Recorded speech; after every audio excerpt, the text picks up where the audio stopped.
जल और दूध ले लीजिए। शुक्रवार का दिन। तो कहोगे गुरुजी ये कथा कहां से निकाल के लाए हो? तो विष्णु पुराण में से आप उसको स्मरण कर सकते हो। काय में से? विष्णु पुराण में से। एक पात्र में देसी गाय का दूध, जल उसमें रखकर, और आपके अगर लड्डू गोपाल हो, यदि आपके घर में ठाकुर जी हो, लड्डू गोपाल हो, विष्णु जी का कोई स्वरूप हो, श्री हरि का कोई स्वरूप हो, तो उस पर शुक्रवार के दिन आप संध्या के समय पर दुर्वा डालकर उस दुर्वा से अगर लक्ष्मी जी के नामों का 108 बार उच्चारण कर कर, घी का दिया लगाकर, कैसर के चावल साथ में रखकर केवल उस जल का और दूध का मात्र छींटा देते हो, तो उसके घर में कभी लक्ष्मी की कमी नहीं आ सकती, संपदा बढ़ती चली जाती है। 108 बार लक्ष्मी के नाम का मात्र उच्चारण कर लेने पर, भगवान विष्णु के चरणारविंद पर, भगवान विष्णु के चरणों पर केवल उस दुर्वा का, जल का, दूध का सिंचन कर देने से भी लक्ष्मी की वृद्धि होती। समय आया आगे जो शिव महापुराण में कहा गया, बड़ा सुंदर व्याख्यान वर्णन करा। शिव कथा कहती है, भगवान ओघड़दानी त्रिकालदर्शी कैलाशी, एक शंखचूर्ण नाम का राक्षस, जिसकी पत्नी का नाम था तुलसी,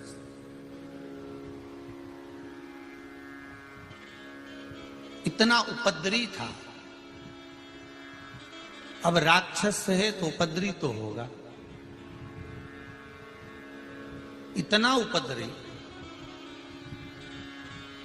देवता परेशान हो गए, सबने जाकर भगवान भूत भावन भूतेश्वर भगवान शिव से निवेदन करा, शंकर से कहा, हे ओघड़दानी, हे त्रिकालदर्शी, हे कैलाशी, हे अविनाशी, हे शंभु, कृपा करिए इस शंखचूर्ण नाम के राक्षस का संहार कर दो।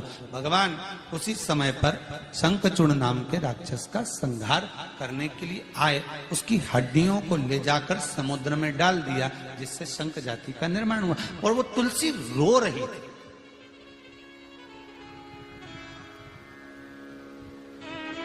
जो गंडकी नदी बनी,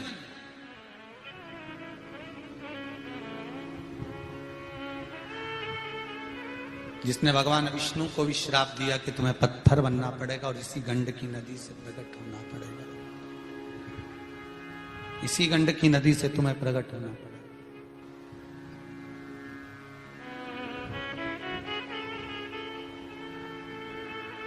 अब शंकर भगवान के सामने जब वो गंडकी नदी सामने खड़ी होकर हाथ जोड़कर कहती है कि तुमने मेरे पति को मार दिया, भोलेनाथ मेरा जल आप पर कभी नहीं चढ़ेगा। सब जगह का जल शंकर पर चढ़ जाता है, पर गंडकी नदी का जल नहीं चढ़ता। फिर समय आया, आगे जो वर्णन आया, देवता और राक्षसों ने मिलकर मंथन किया, मंदराचल को लाए, शेषनाग की नेति बनाकर जो मंथन करना प्रारंभ करा। तो पहले जब मंथन किया तो मंथन के समय पर विचार किया गया कि इसको मतते मतते जैसे ही मंदराचल रखना चालू करा और रखकर जो मत रहे थे, तो मंदराचल तो नीचे जाता जा रहा था, नीचे की ओर पहुंचता जा रहा था।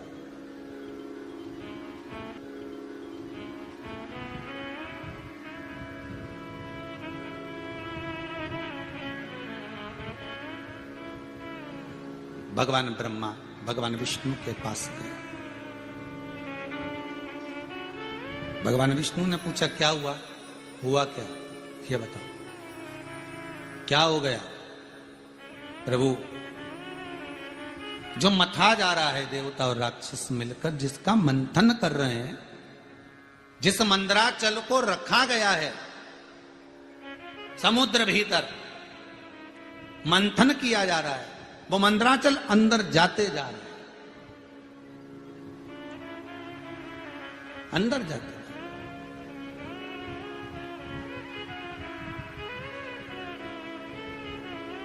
अब क्या करा जाए?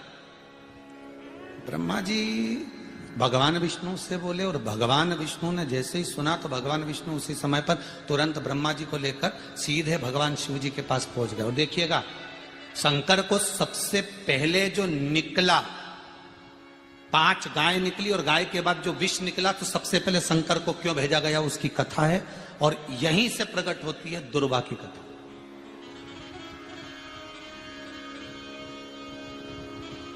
दोनों चले, ब्रह्मा विष्णु सब भगवान शिव के पास जा रहे,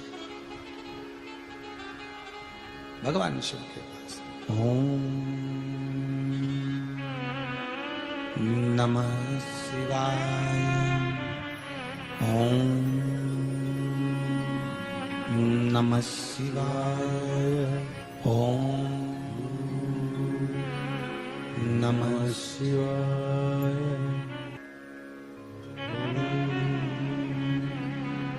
नमः शिवाय, ओम नमः शिवाय, ओम नमः शिवाय, बोलो नमः शिवाय, ओम नमः शिवाय, ओम नमः शिवाय, ओम नमः शिवाय, ओम नमः शिवाय।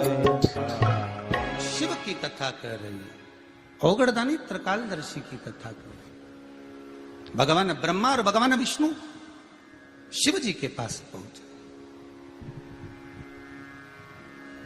और भगवान शंकर के पास जाकर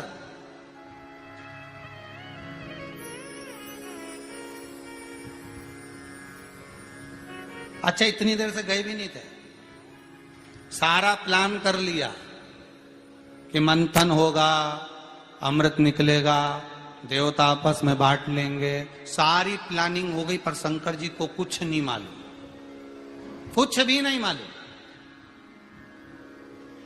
जो घर में सीधा साधा रहता है ना, एकदम सीधा, बहुत सरल, क्या हो रहा है क्या नहीं हो रहा है उसको बताया ही नहीं जाता है, उसको कोई नहीं बताता। जो बहुत सीधा रहता है उसको कौन बताए?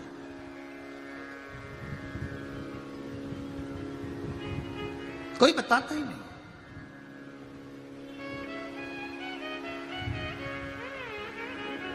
अब कौन बताए साहब?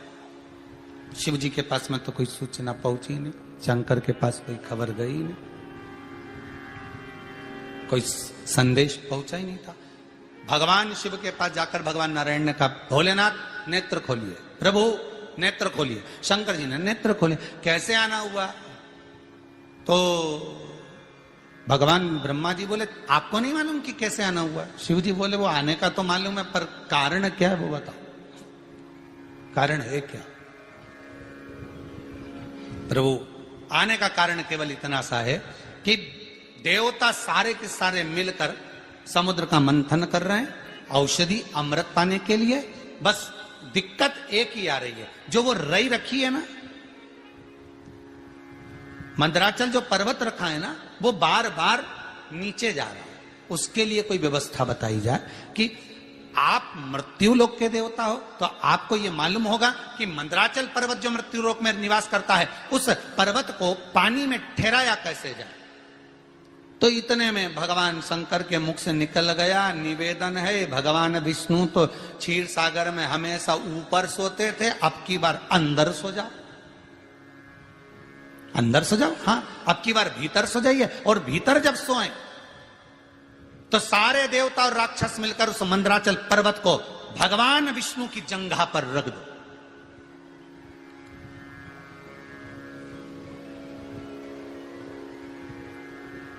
अब भगवान विष्णु की जंघा पर रखकर मंथन करना प्रारंभ करो। जो मंथन करना प्रारंभ करा तो जंघा पर जो भगवान के बारीक बारीक से रुए थे शरीर के, वो सारे की सारे टूटकर नीचे की ओर गिरना प्रारंभ करे, समुद्र की लहर में आए, किनारे लग गए।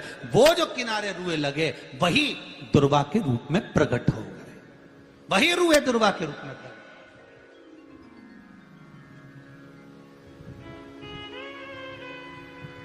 अब थोड़ी देर तक तो मंथन हुआ, फिर विचार करा। अब भगवान विष्णु बोले, अच्छी आफत थी है साहब, जंघा पे रगवा दिया वो मंथन को। अब ये उठ सकते नहीं, बैठ सकते नहीं, तो लक्ष्मी जी दौड़कर भगवान शिव जी के पास गए। हर हर महादेव। भगवान शंकर ने पूछा तुम क्यों आई हो? भगवान इतने में तुरंत पार्वती जी निकल कर बाहर आई। हुआ क्या?